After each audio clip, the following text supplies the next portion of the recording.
There is a valley in Canada's Northwest Territories that has carried a reputation for more than a century, and it did not earn it through rumour alone. The Nahanni Valley lies deep within what is now the Nahanni National Park Reserve, a vast protected wilderness roughly the size of Switzerland. It is remote even by northern standards. Sheer limestone canyons slice through forested plateaus. The South Nahanni River carves violent rapids between walls that rise nearly 1,000 meters. In winter, temperatures fall below -40. In summer, the terrain becomes a labyrinth of muskeg, dense spruce, and grizzly territory. For much of recorded history, reaching it required weeks of travel by river or bush plain, and even today, it remains one of the least accessible regions in North America. Long before prospectors entered the valley, the Dene people had stories about it. They called it Natsicho, often translated as the Mountain of the Porcupine, and referred to parts of the surrounding area as a place to avoid. There were stories of a tribe known as the Naha, described as mountain-dwelling warriors who descended without warning and vanished just as suddenly. Oral traditions speak of conflict and disappearance, though, as with most early accounts, separating history from legend is difficult.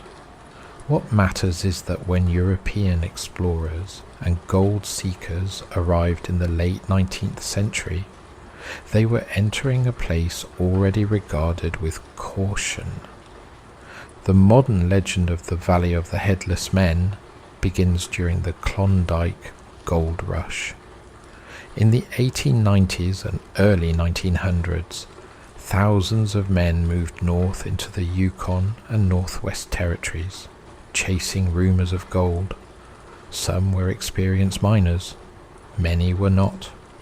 A few looked at maps and noticed the Nahanni River cutting through an enormous unprospected region. It seemed plausible that gold could be there. Its isolation made it attractive. Few had searched it thoroughly. Fewer still had survived long enough to report findings. In 1904, two brothers, Frank and Willie McLeod, entered the Nahanni Valley. They were experienced trappers and prospectors from Alberta. They were not reckless amateurs.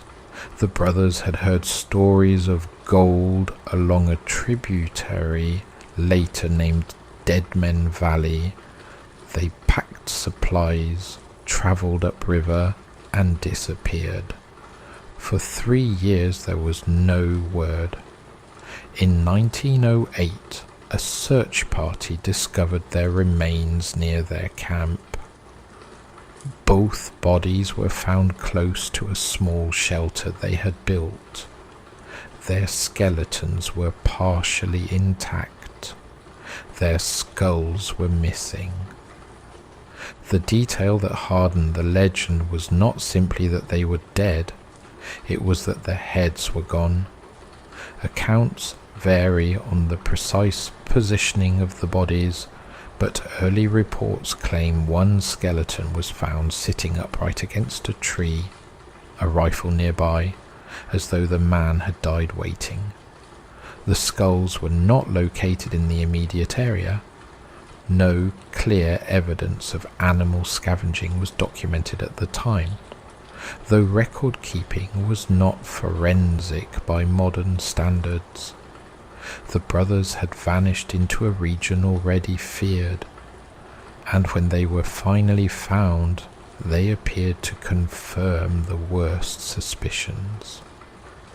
Word spread quickly through northern mining camps. Newspapers picked up the story.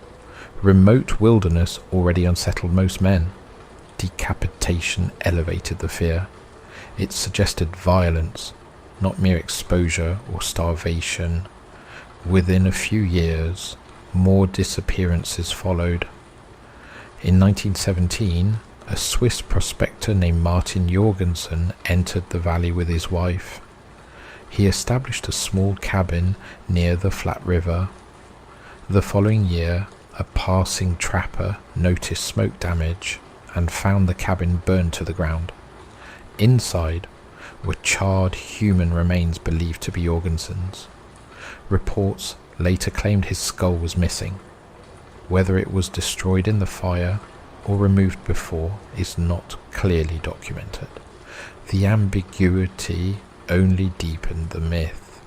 In 1928, another prospector, John O'Brien, was found dead in the valley. Once again, reports state that his body was headless. Some accounts say he was discovered in his sleeping bag. Others claim the head was missing, but possibly scattered by animals. Contemporary documentation is inconsistent. What is consistent is that by the late 1920s, the Nahanni Valley had acquired a pattern in public imagination. Men went in, and some were later found without heads. It is important to pause here and separate what's verified from what is embellished. Northern reporting in the early 20th century was unreliable.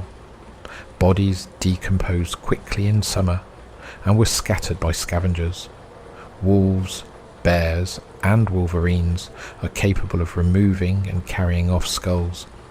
Yet the repetition of the detail, skulls missing, was enough to solidify the valley's reputation. The Nahanni region is not a gentle landscape. The South Nahanni River includes Virginia Falls, which is twice the height of Niagara. The surrounding canyons are steep and unstable. Weather shifts quickly. A misstep can mean a fatal fall. A sprained ankle 30 miles from assistance can become a death sentence.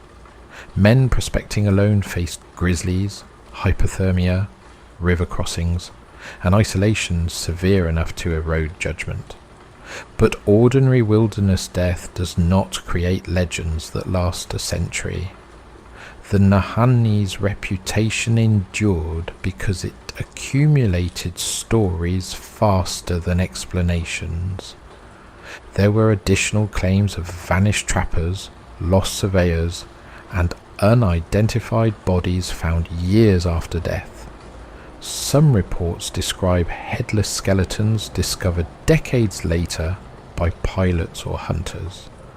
Others describe camps abandoned mid-task, rifles leaning against trees, cooking utensils left out as if someone intended to return within minutes. The valley became known colloquially as the Headless Valley. It was a name that travelled south into newspapers and mining journals. By the 1930s, it had become shorthand for a cursed region. The Royal Canadian Mounted Police investigated some of the deaths, but the remoteness limited what could be proven. There were no consistent signs of a serial killer. No documented hostile tribe remained in the area. The Naha people referenced in Diné stories had long since disappeared from record, and historians debate whether they were a distinct group or a mythologized enemy. Still, the pattern lingered. What interests me is not the sensational framing, but the convergence of factors. You have isolation severe enough to conceal almost anything. You have men operating alone for months. You have gold fever driving risk tolerance to irrational levels. And you have wildlife capable of reducing a body to bones quickly. Yet even accounting for these elements, the number of unexplained disappearances in a relatively concentrated area is difficult to dismiss entirely. The valley's geography compounds the mystery. Deadmen Valley, where the McLeods were found, lies near the confluence of several tributaries. Dense forest restricts visibility. The terrain alternates between bog and rock, In some sections, limestone caves cut deep into the earth. There are thermal springs and sinkholes. A body could vanish into crevices rarely traversed by humans. Search parties in the early 1900s were small and poorly equipped. It is entirely possible that many remains were never found. There is also the psychological effect of prolonged wilderness isolation. Prospectors often worked alone for weeks, sometimes months. Journals from the era describe paranoia, auditory hallucinations, and extreme anxiety. When one man disappears and is later found decapitated by scavengers, the story grows in the retelling. Each subsequent death is filtered through that expectation. Yet, there are unsavory details that make one hesitate before dismissing everything as wildlife.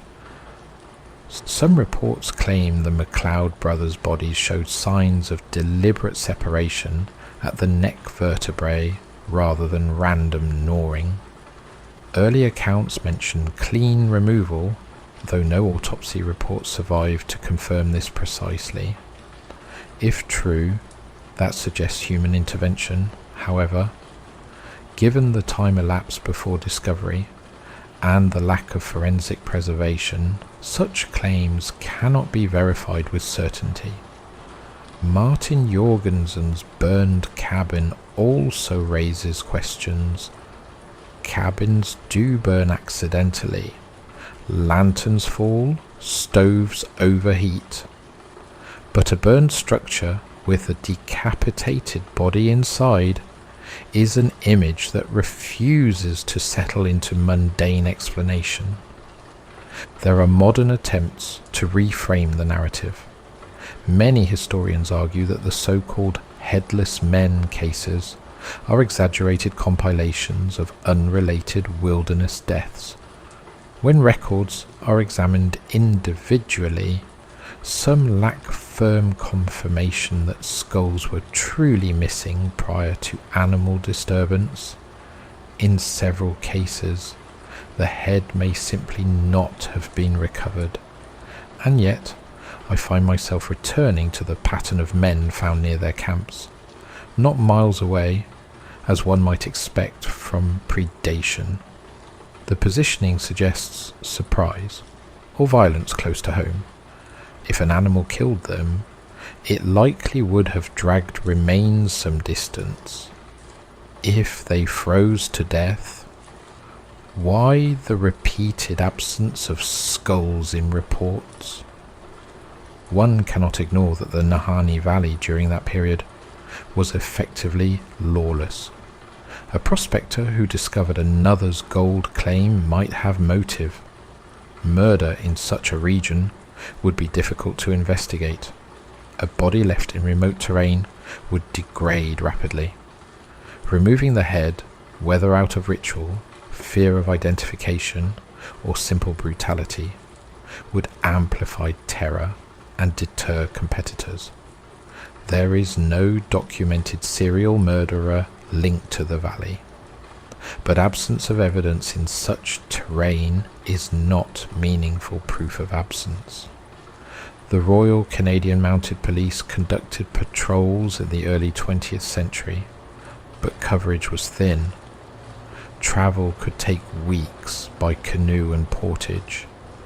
If someone intended to kill and disappear into that environment, they would have had opportunity. As the decades progressed, the valley's violent reputation slowly shifted into something broader, a place where people vanish, not always decapitated, sometimes simply gone. Pilots flying over dense forest spotted abandoned camps. Survey teams found skeletons too old to identify. Some were clearly accidental deaths. Others remained ambiguous. In 1978, the region was designated a UNESCO World Heritage Site, bringing greater attention and limited tourism. Even then, the park remained wild. Modern disappearances are rare compared to the early prospecting era, but the myth persists. Guides still recount the McLeod brothers. The phrase "Valley of the Headless Men" still appears in travel writing. What fascinates me is how quickly a handful of grim discoveries can shape a landscape's identity for generations. A valley becomes a character, a river becomes an accomplice, and yet beneath the folklore there are hard facts. Documented prospectors found without heads, burned cabins, skeletal remains near camps, and a cluster of deaths within a few decades that exceeded what one might expect from random misadventure alone. The Nahanni Valley does not offer a neat conclusion. It offers accumulation, a body here, a skull missing there, a fire, a rumour of a hostile mountain tribe, a pilot spotting bones from the air, a trapper vanishing between seasons. When you examine it long enough, the pattern feels less supernatural and more human. Greed, isolation, violence, exposure, animals doing what animals do, but there remains a stubborn unease in the repetition of decapitation reports. It is not a common detail in wilderness fatalities. Even allowing for scavengers, the specificity is striking. Perhaps the valley simply magnified every tragedy that occurred within it. Perhaps early reporters leaned into sensational phrasing. Or perhaps there was at least one individual who understood how effectively fear could protect territory. I have read the available historical accounts carefully. Many contradict each other. Dates shift, details morph. Yet the core remains stable. The McLeods in 1908, Jorgenson's burned cabin, O'Brien's skeletal remains. These are not inventions. They are recorded events. And they occurred in one of the most remote and unforgiving landscapes on the continent. In the next section, I want to examine each primary case in detail, including original reporting, geography, and what modern investigators believe likely happened. I also want to explore the Dina oral traditions about the Naha and whether any historical group could plausibly intersect with the prospectors' timeline. Because the legend of Headless Men is compelling, but the truth, whatever it is, will be rooted in specific lives, specific camps, and specific acts. And those details are far more unsettling than any myth. Frank and Willie McLeod were not greenhorns wandering north on romantic impulse. They were seasoned outdoorsmen from Edmonton who had trapped and prospected across Western Canada. When they entered the Nahanni region in 1904, they did so with experience enough to survive most of what the wilderness could offer. That is what makes their deaths the foundation of this story, rather than just another tragic footnote from the gold rush era. The brothers reportedly travelled up the South Nahanni River and established a base in what later became known as Deadmen Valley. Contemporary accounts state that they built a rough cabin or shelter and intended to prospect nearby tributaries. They were not heard from again for 3 years. In remote country, that delay was not unusual. Communication was slow, and men often overwintered without sending word. It was only when fellow prospectors failed to encounter them season after season that concern solidified. In 1908, a search party located their remains. The skeletal remains were found near their camp. According to early reports, one of the bodies was discovered sitting upright against a tree, as if he had died while keeping watch.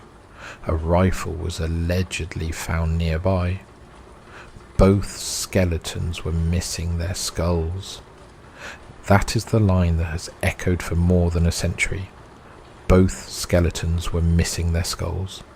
There are no surviving autopsy records, no preserved remains, no detailed forensic photographs.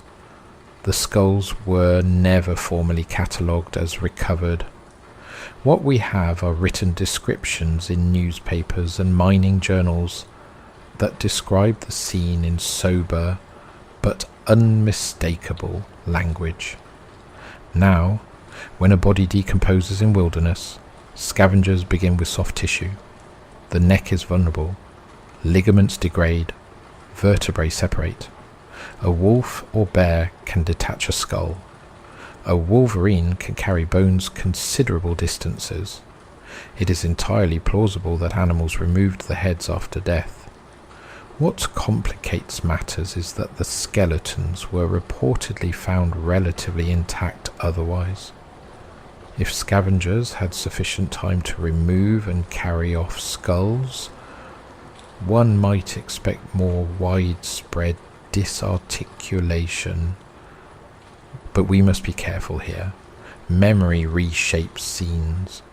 Early journalists often emphasize the dramatic. It is possible that the skulls were simply not immediately visible, and that absence became shorthand for something more sinister.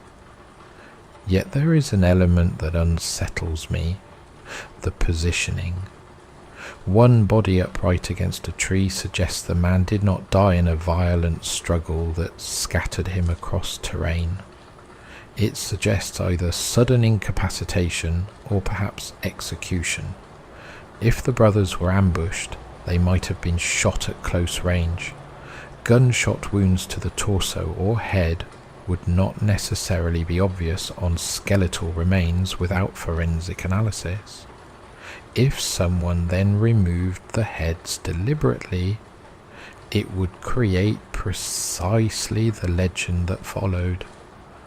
The Nahanni in the early 1900s was not empty. Prospectors moved quietly through it. Some guarded their claims fiercely. Gold was not merely valuable, it was survival and status. Claim jumping was common throughout the Klondike region. There are documented instances elsewhere of violence over disputed ground. If the McLeods had struck promising colour in Deadmen Valley, it would have been known to those who crossed paths with them.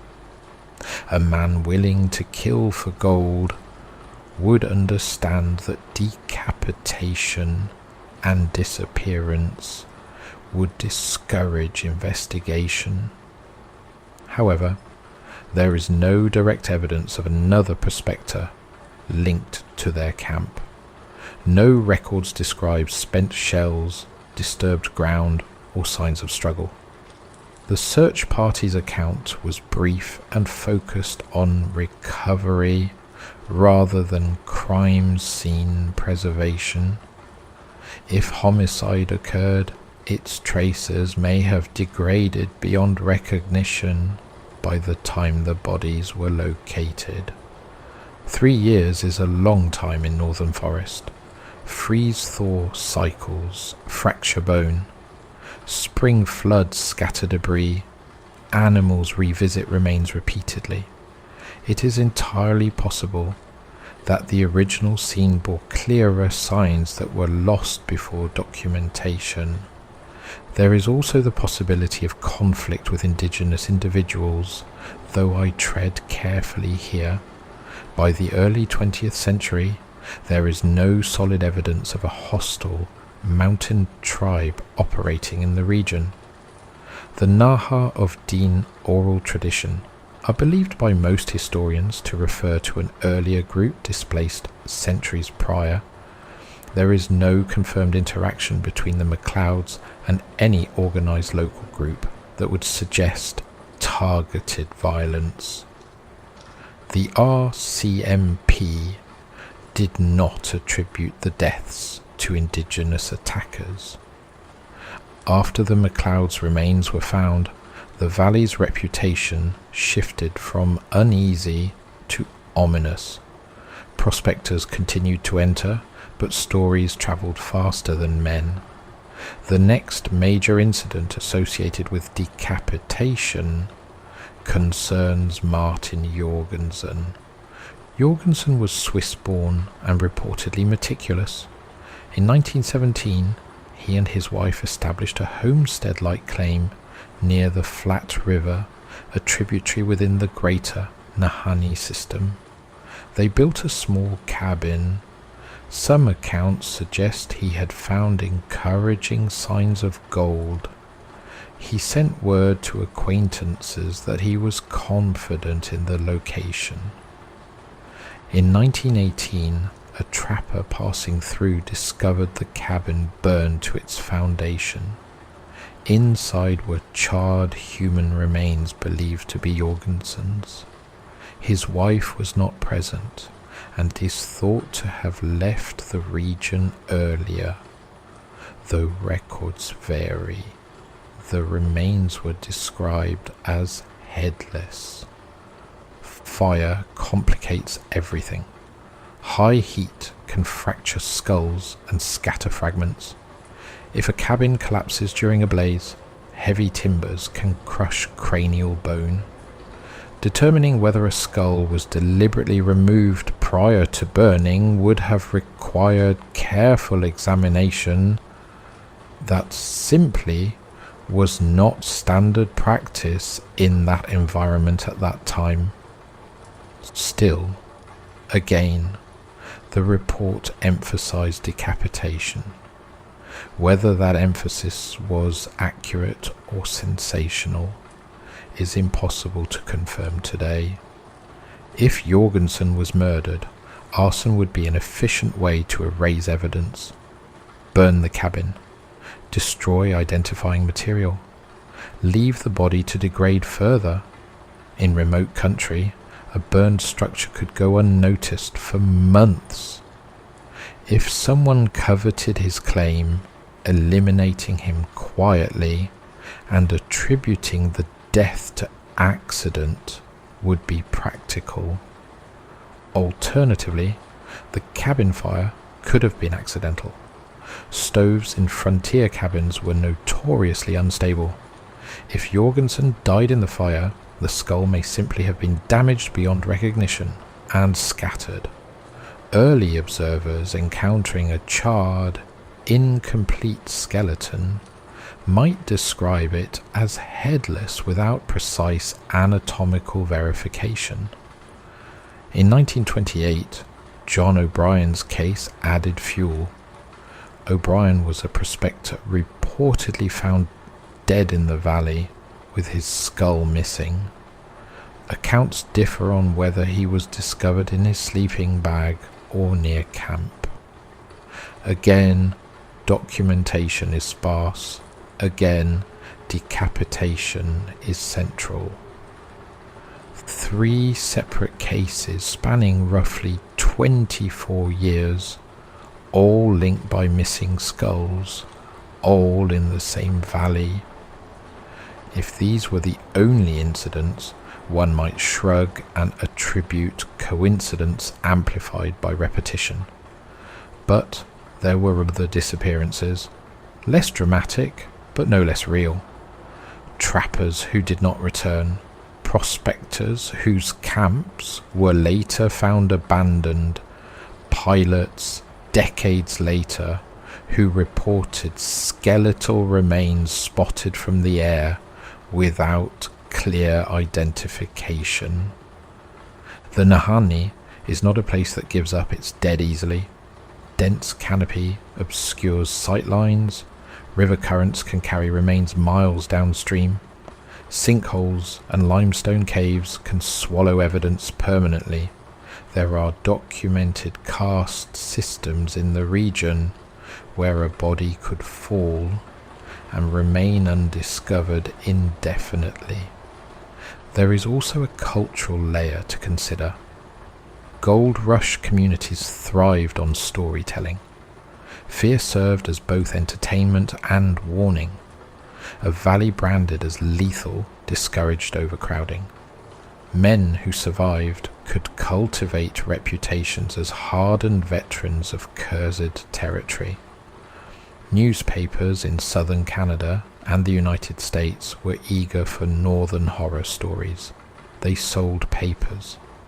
It is entirely plausible that the Headless Men moniker grew in the telling, that some skulls were merely not recovered rather than cleanly severed.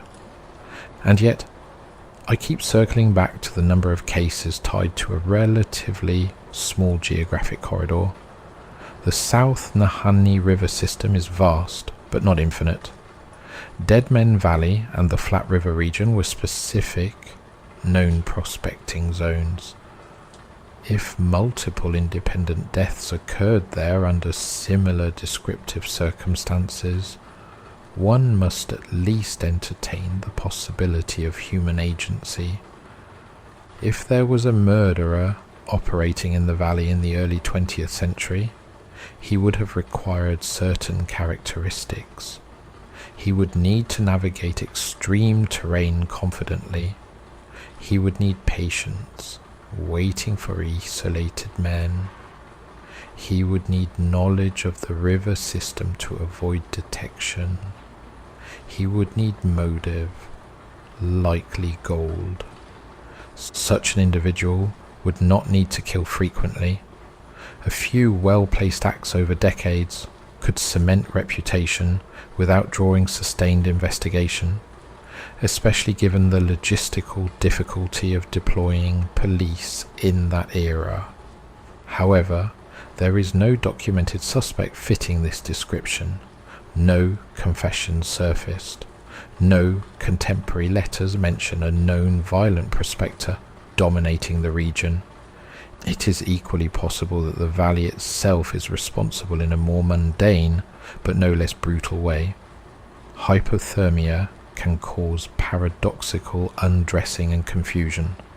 Men wander from camp disoriented. They collapse. Animals begin their work. Heads detach and are carried away. Later, searchers find partial remains and interpret them through a lens already primed by earlier reports. The unsavory detail here is decomposition. In warm months, insects colonize quickly. Tissue degrades. Vertebral ligaments weaken. When a skull detaches naturally, it can roll downhill or be nudged aside by scavengers. A searcher focusing on the torso may not notice the skull several meters away, particularly if under brush. There is also the role of grizzlies. Bears are known to cache food sources, covering remains with soil or debris. If a bear killed a prospector and later returned, the skull could be separated and relocated. Still, I cannot ignore the accounts that claim the skeletons were otherwise undisturbed. If true, that suggests removal without extensive scavenging. What we lack are the hard forensic reports that modern investigation would demand. There are no preserved bones for reanalysis. The valley's early dead were buried quickly, often without detailed examination. Records from RCMP detachments are limited and sometimes lost. By mid-century, the valley's mystique had hardened into folklore. Guides began telling visitors about headless skeletons as part of the landscape's character. The name Deadmen Valley itself reinforces the narrative.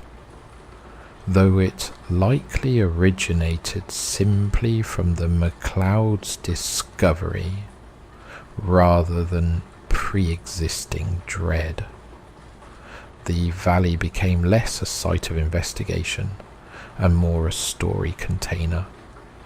Each new disappearance was absorbed into it, whether connected or not. I find myself less interested in whether a supernatural force operated there, because there is no credible evidence for such a thing, and more interested in how isolation interacts with human behaviour. Place a handful of ambitious, armed men in remote terrain with rumours of wealth and no oversight. Add months of solitude and competition. It is not difficult to imagine conflict escalating beyond argument, and if a man killed in that valley, he would have known he could rely on time and animals to obscure his crime. If we are going to allow the story to turn darker, we must first go further back. Long before prospectors arrived, the Dene people told stories of a group known as the Naha. These accounts vary depending on the teller and the era in which they were recorded. Some describe the Naha as mountain-dwelling warriors who lived in the high country and descended into valleys to raid settlements. Others frame them less as a tribe and more as a feared presence in the hills. The Naha were said to appear suddenly and disappear just as quickly. They were associated with violence. Eventually, according to oral history, they vanished. There are historians who argue the Naha may have been an Athabascan subgroup, displaced centuries earlier. Others suggest the stories reflect memory of intertribal conflict, later mythologized.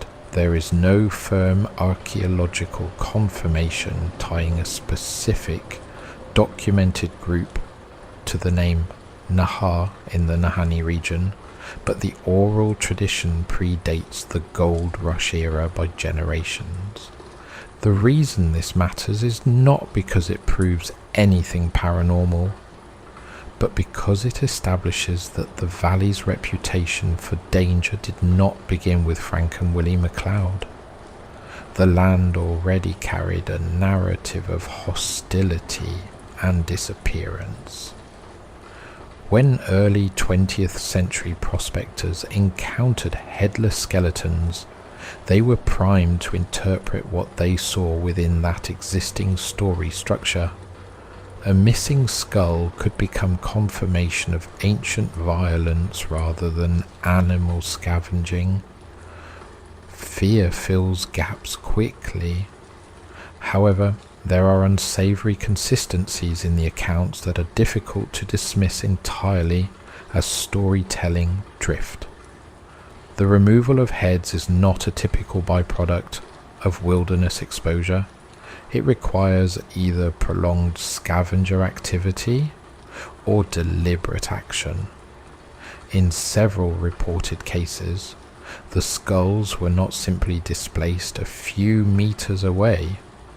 They were not located at all.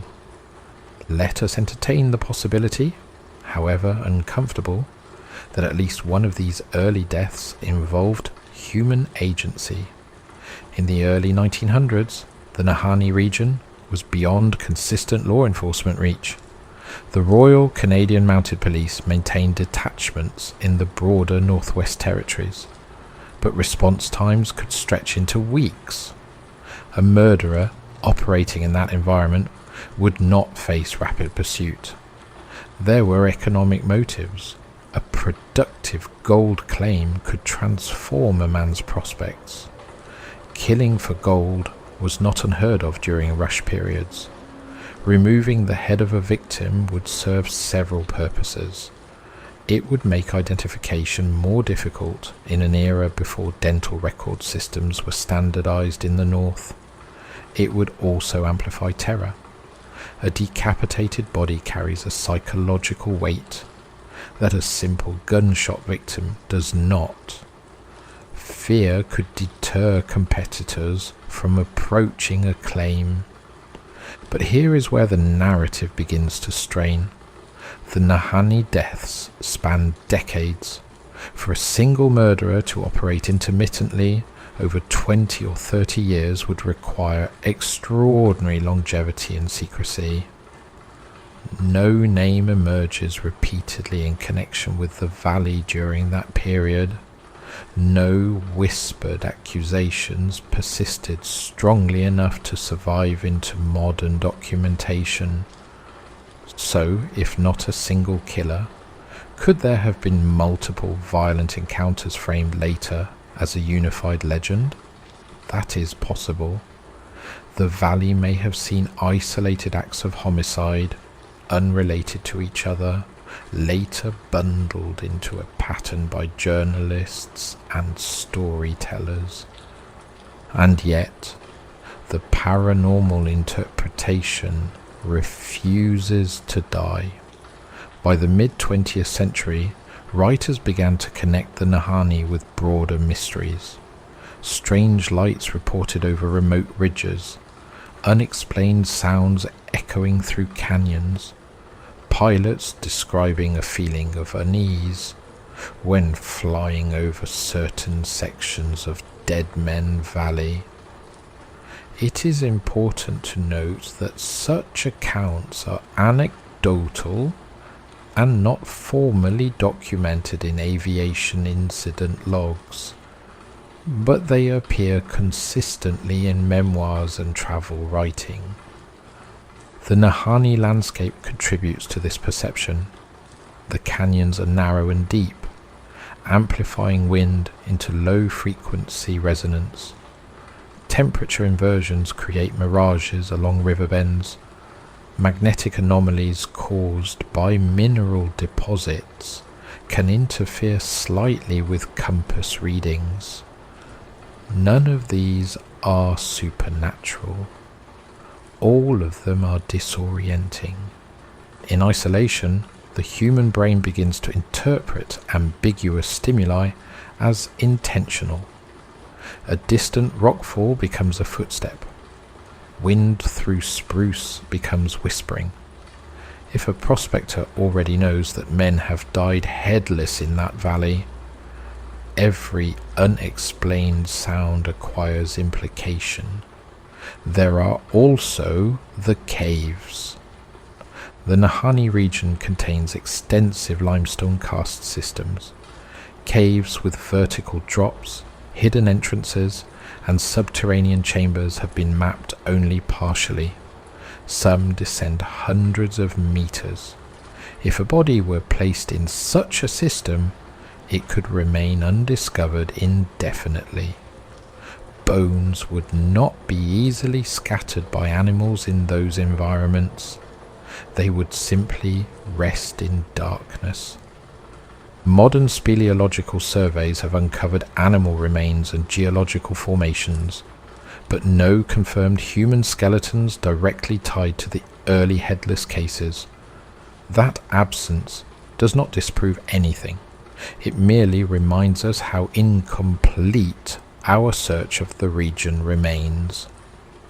In the 1960s and 70s, as bush pilots increased access, additional skeletal discoveries were reported sporadically. In some cases, remains were too old to identify conclusively.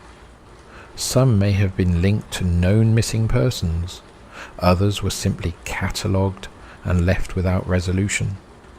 The headless motif appears less frequently in these later cases, possibly because documentation improved. A skull displaced by wildlife would be noted as such rather than described dramatically. Once the area became protected as Nahanni National Park Reserve in 1978, systematic oversight increased. Rangers, conservation officers, and regulated tourism reduced the likelihood of violent disputes over claims because commercial prospecting was curtailed. Since that designation, there have been no widely documented cases of prospectors found decapitated in the park. That fact is significant. If a supernatural force were responsible, one might expect the pattern to continue irrespective of legal status. Instead, the cluster appears heavily concentrated in the gold rush era. Yet even with rational explanation available, the legend persists in almost tactile form. I have read accounts from modern canoeists who describe camping near Deadmen Valley and feeling watched. That sensation is common in remote wilderness. It is a product of vulnerability and imagination. But when layered onto a history of headless skeletons, it becomes something else. There is also the psychological element of naming. Deadmen Valley is not neutral. Every time it is spoken, it reinforces narrative. A valley called Cedar Bend does not evoke the same reaction, even if identical deaths occurred there. Now, let us allow the paranormal possibility to breathe, if only as a thought experiment. What if the Naha were not entirely legend? What if an isolated, mountain-dwelling group survived longer than historians assume, interacting violently with intruders? Decapitation has ritual significance in various cultures worldwide. There is, however, no credible archaeological evidence of a head-taking practice in that specific region tied to a known group during the relevant period. That absence makes this hypothesis unlikely. Another idea occasionally raised is that of something non-human, but not animal in the ordinary sense. Cryptid theories surface in fringe literature: undiscovered predators, relict hominids, entities inhabiting caves. These are not supported by empirical evidence. No credible biological data from the Nahanni suggests the presence of unknown large predators beyond established wildlife. Still, one cannot ignore how effectively the valley erases men. If you stand on a ridge above the South Nahanni River, you see kilometers of unbroken forest. A single human figure entering that canopy becomes insignificant within seconds. Sound does not carry reliably through the dense growth. A gunshot might echo unpredictably off canyon walls, masking its origin. A scream could be swallowed by wind and distance. Imagine a prospector alone at dusk, cooking over a small fire. The trees press close. River noise dulls perception. Behind him, something approaches quietly. Whether man or animal, the result is the same. Sudden violence. Silence afterward. If the head is removed deliberately, the act suggests not only murder, but message. If removed by scavengers, the result is equally grotesque, but impersonal. What unsettles me most is not the idea of spirits or curses, but the possibility that the valley simply provided perfect conditions for human cruelty to flourish unseen. Yet when I read older accounts, there is a tone that transcends mere crime reporting. There is genuine bewilderment. Searchers who expected to find a frozen body instead found something mutilated. Men who prided themselves on toughness admitted unease. There are references in early 20th century writing to strange howlings in the upper valley, not easily attributed to wolves. I suspect these were wolves. Wolves in canyon systems can produce eerie harmonics, but the human tendency to interpret unusual sound as portent cannot be discounted. The Nahanni has also been associated with sudden weather shifts that catch travellers unprepared. A clear sky can close in rapidly. Fog descends along river corridors. In such conditions, disorientation becomes extreme. A man can walk in a widening circle without realizing it. And then there is gold itself. Gold fever alters behavior. It magnifies suspicion. It sharpens greed. In diaries from other rush regions, men write openly of distrust toward partners. Supplies were sometimes sabotaged. Claims were stolen quietly at night. If similar tensions existed in the Nahanni, a confrontation could escalate quickly, especially when no authority stood within days of travel. If I strip away the myth and look only at plausible mechanisms, I see this. A remote valley during a period of unregulated prospecting, multiple isolated men operating alone, wildlife capable of rapid scavenging, terrain capable of concealing evidence, rudimentary forensic practice, sensational journalism amplifying horror, and oral traditions providing a framework for interpretation. And yet, the repetition of missing skulls still lingers. In the final section, I want to draw this together. I want to look at how modern investigators evaluate the legend, what physical realities of decomposition actually support, and whether there remains any credible space for something beyond ordinary explanation. I also want to consider why certain places accumulate stories of decapitation specifically, rather than other forms of death.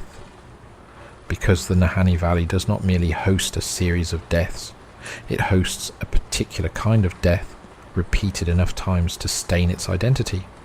And that specificity is what keeps the legend alive. When modern historians and forensic specialists examine the legend of the Nahanni, they begin with decomposition. It is not glamorous, but it is necessary. In temperate wilderness, the human body breaks down in stages. Insects colonize quickly if temperatures permit. Soft tissue deteriorates, ligaments weaken. The cervical vertebrae that hold the skull in place are not especially robust once connective tissue has degraded. A skull can detach without clean cutting. Once detached, it is lighter and easier for scavengers to carry. Wolves have been documented transporting bones over distance.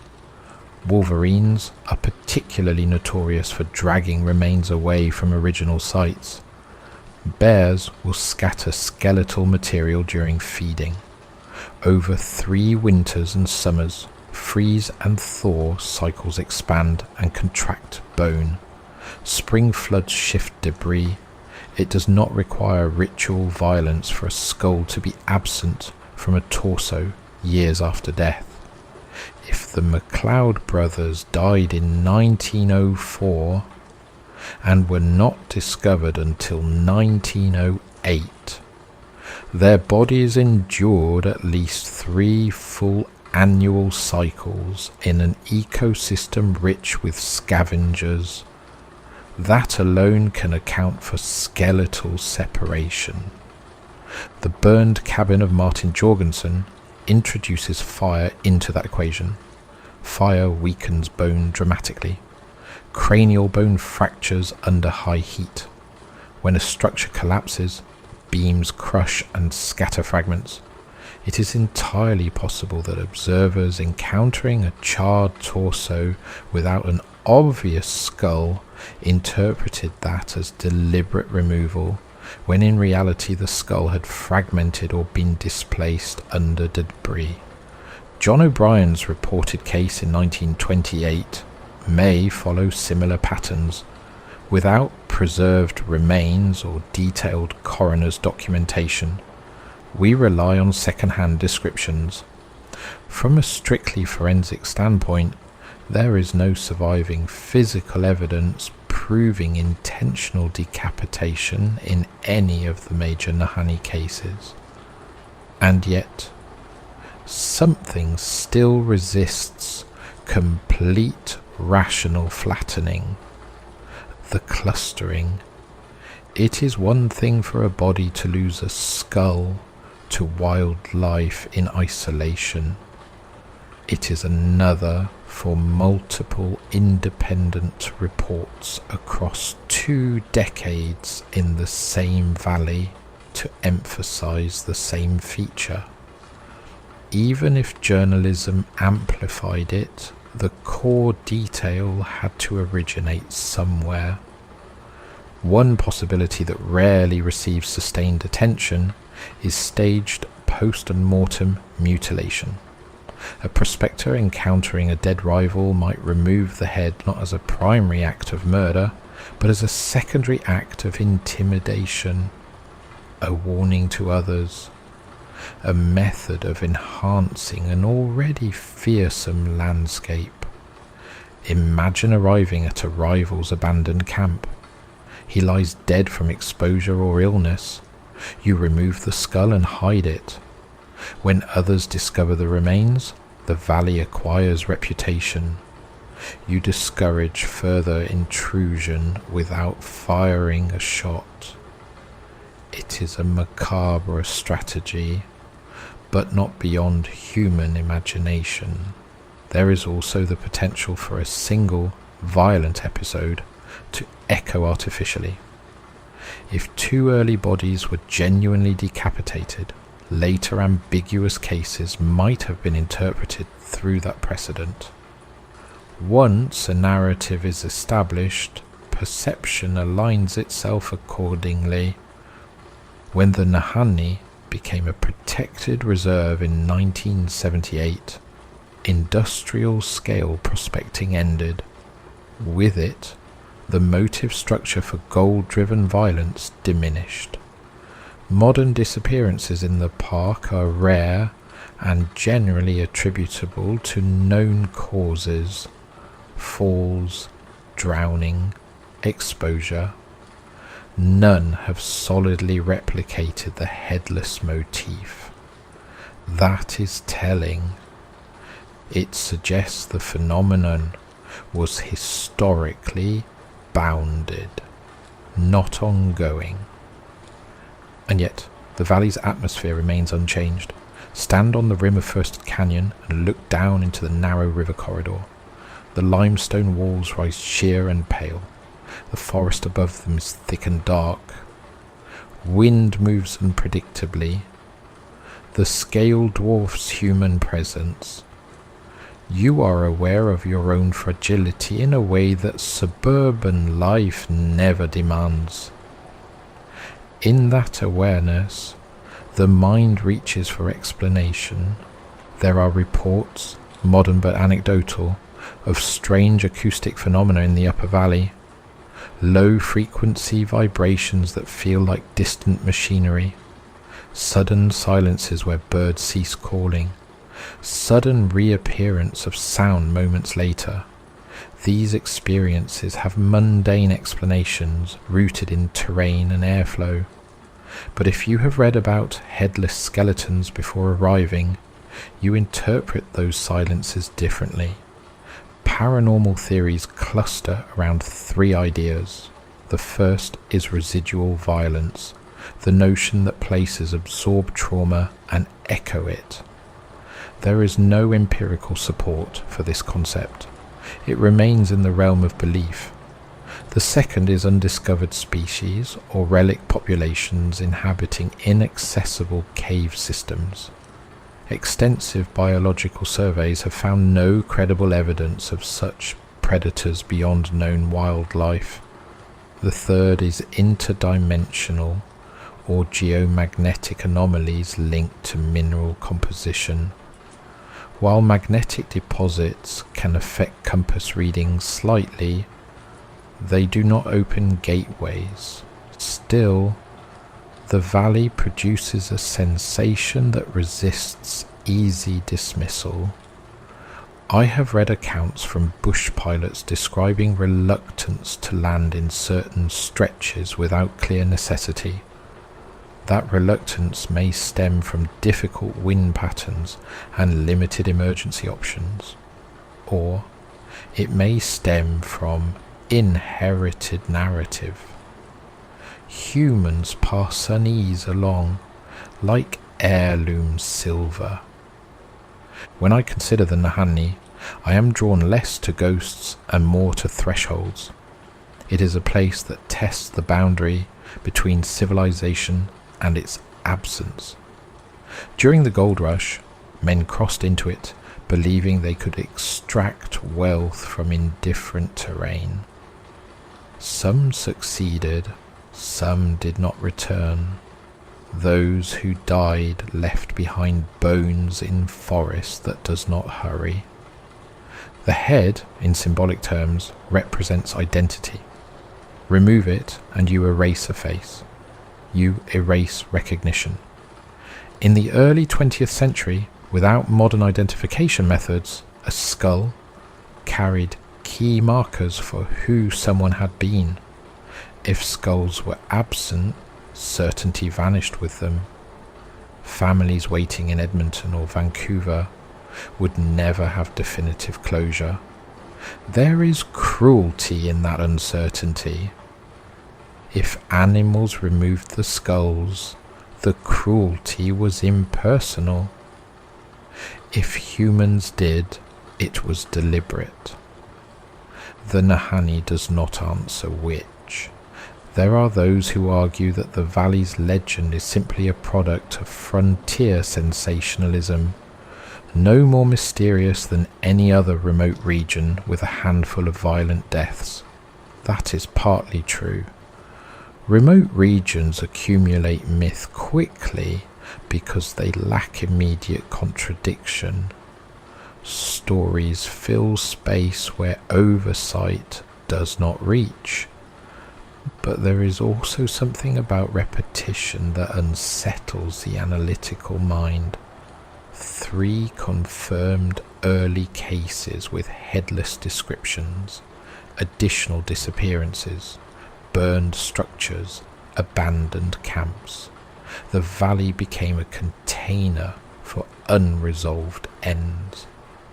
Modern investigators who revisit the cases typically conclude that natural causes and wildlife offer sufficient explanation. There is no surviving forensic evidence of blade marks on cervical vertebrae. There are no preserved bones showing clean-cut lines. There are no documented eyewitnesses to ritual killing. And yet, no one can definitively reconstruct the exact moments of those deaths either. Frank and Willie McLeod still sit in the imagination as skeletal figures near a rough shelter in deep forest. Martin Jorgenson's burned cabin still stands in description as a blackened square in snow. John O'Brien remains a name attached to a body without a skull. The valley swallowed the specifics. If there was ever a single murderer operating there, he left no trace strong enough to survive into modern clarity. If there was no murderer, then the legend is an emergent property of wilderness interacting with human ambition. Sometimes that's more disturbing than the idea of a monster, because it means nothing supernatural was required, only greed, isolation, and time. Still, if you walk into Deadmen Valley at dusk, you are unlikely to feel entirely comfortable. The name alone carries weight. The knowledge that men once entered seeking gold and left as incomplete skeletons lingers under the canopy. And the forest does not care which explanation you prefer. It keeps its bones either way.